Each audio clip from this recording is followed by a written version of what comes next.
সবচেয়ে বড় কথা হচ্ছে এতদিন আমাদের কারোর সাহসই ছিল না সত্যিটা স্পষ্ট করে বলার। ও বলেছে, এখন তোমরা বলছো ওকেই লাগাম দিতে।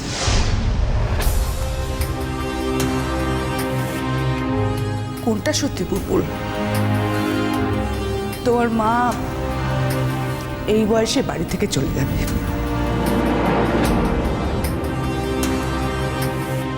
তারপর তোমার বাবা তোমার মা মনি এই সংসার সামলাবে।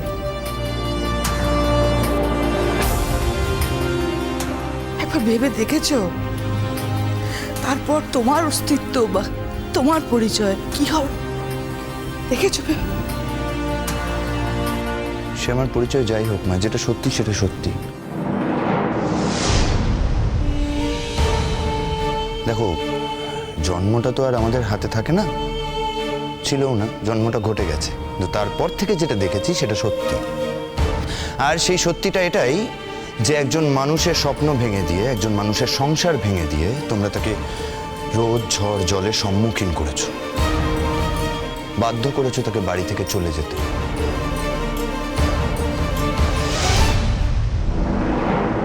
কেউ পাশে থাকেনি, আমার বাবাও না। যবে সব শেষে এসে বাবা বুঝতে পারলো যে নিজের ভুল হয়েছে, মামনির পাশে দাঁড়ানোর চেষ্টা করলো। তোমরা কি করলে? তোমরা একটা নতুন খেলা শুরু করলে।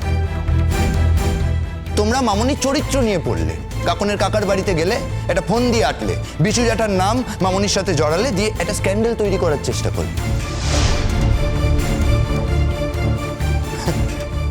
তোমরা তো আরো ডেঞ্জারাস। তোমরা একজন মানুষের জীবনে কলঙ্ক দিয়ে তাকে মৃত্যুর পথে ঠেলে দিয়েছ। আর মা, ও মা, এই তোমার ধর্মবোধ? তুমি বলো না, পৃথিবীর কোন ছেলে মেয়ের এরকম একটা মায়ের প্রয়োজন? বলো আমায়। নাও খাবারটা নিয়ে বসো তো। তোমারগুলো তুলে তুলে নিয়ে তারপরে আমি খাবারখানা নিয়ে বসবো। না, হওয়ার নয়। সে তো বুঝতেই পারছি, আজ আমার তেমন খিদে নেই কো, বেশি খেতে টেতে পারবো নি। তোমার সামনে অল্প একটু খাবার নিয়ে বসলে তুমি আমাকে বলবে যে দিদি ঠিক করে খেলে নে, ওই জন্যই তোমার সামনে বসতে চাইছিলাম আমি।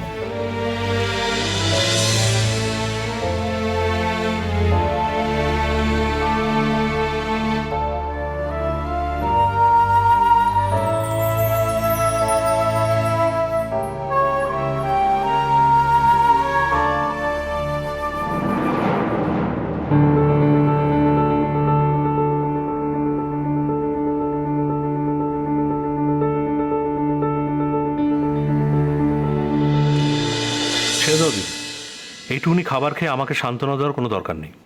না গো ভাই, আজ হলো গিয়ে বৃহস্পতিবার, আমি এ স্ত্রী মানুষ, আমাকে একটুখানি মাছ ভাত মুখে দিতেই হবে।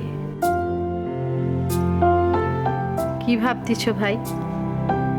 যে স্বামীকে দিদি দূর দূর করে তাড়িয়ে দিল, সেই স্বামীর কথা মনে করেই আবার মাছ ভাত মুখে দিতে চাইছে, স্মৃতির সিঁদুর যাতে অক্ষয় থাকে, ভেবে খুব অবাক হচ্ছ তাই না ভাই? না, অবাক হচ্ছি না, দেখছি তোমার ভালোবাসার শক্তি কতটা জোরালো। আর কি পারি বলে দেখিনি ভাই, ওইটুকুই তো পারি, চিরকাল তো ওইটুকুই পেরেছি। যাকে তুমি এত ভালোবাসো তাকে তুমি আঘাত দিতে পারো? উনি যখন এলেন তোমার কাছে ফিরে, তোমার কাছে ক্ষমা চাইলেন, তখন তুমি কি যে বলো ভাই, দূরে থাকলে কি আর ভালোবাসা যায় না বলো? আমার ভালোবাসা হলো গিয়ে হ্রদের মতো, উপরেই যাক আর নিচেই যাক, গভীরে গভীরে ভেতরখানা একদম স্থির হয়ে থাকে। সেখানেই শালুক ফোটে, সেখানেই পদ্ম ফোটে, সেখানেই চাঁদের ছবি বাঁকা ডিঙির মতো হয়ে পড়ে। আবার ছলাৎ করে তরঙ্গ উঠলে চাঁদের ছবিখানা বেঁকেও যায়, কিন্তু ভেতরখানা একদম স্থির। যত ছলাৎ ছলাৎ যা কিছু সব হলো গিয়ে ওপরে। আমার ভালোবাসা হলো গিয়ে একদম তাই। ভাবো না, এই যে মানুষ ঠাকুরকে কত ভালোবাসে, সবাই কি ঠাকুরকে পায় বলো? তা বলে কি মানুষ ঠাকুরকে ভালোবাসে নাকো? এই যে হিমালয় পর্বতে উঠে সবাই কি পারে বরফের ওপর পতাকা পরতে? তবে কি মানুষের জন্য হিমালয় নয়? তুমি আমাকে বলো ভাই।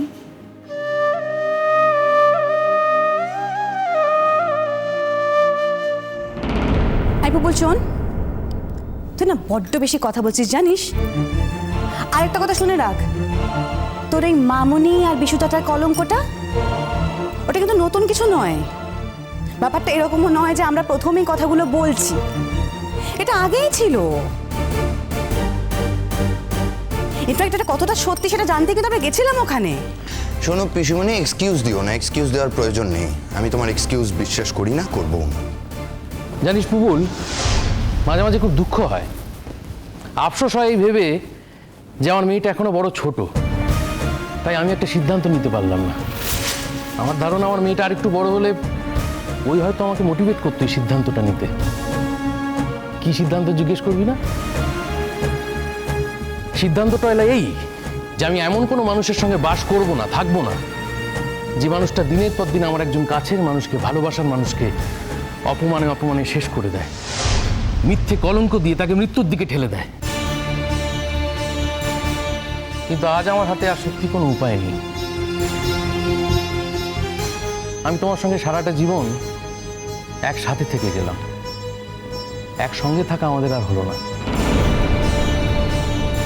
আমি জানি তোমার এসবে কিছু যায় আসে না, একসাথে থাকা, একসঙ্গে থাকা, এই দুটো তফাৎ বোধহয় তুমি বোঝো না। আমার যন্ত্রণা কি জানো?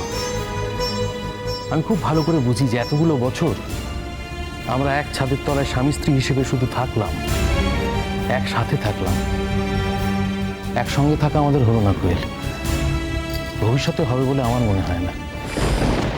বুঝলে কোয়েল বিষয়টা? এই শোনো শোনো শোনো, তোমাকে না আমি একটা কথা বলছি। হ্যাঁ, এই একসঙ্গে থাকাটা না শুধু তোমার একার উপর নির্ভর করছে না কিন্তু। এটাই বোধহয় তোমাদের বাড়ির কালচার নাকি? হ্যাঁ,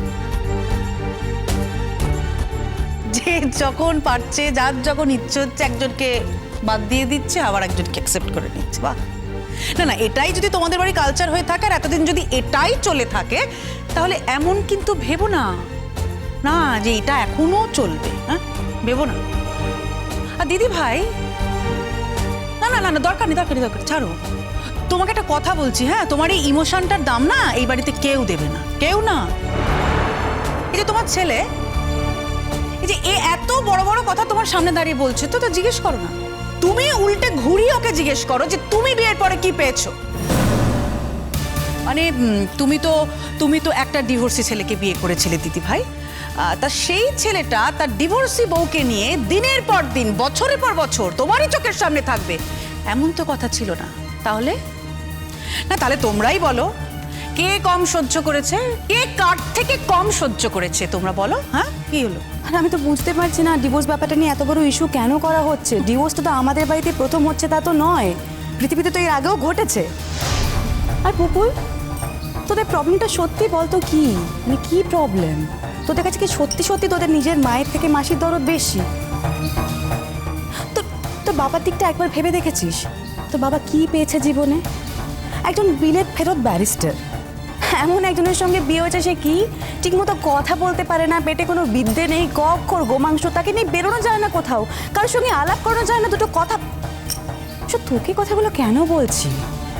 তুই তো বুঝতে পারবি, একজন অশিক্ষিত মানুষকে বিয়ে করে তাকে নিয়ে থাকা, সেটা যে কম কষ্টের না, তুই তো সেটা নিজেও বুঝিস, তাই না?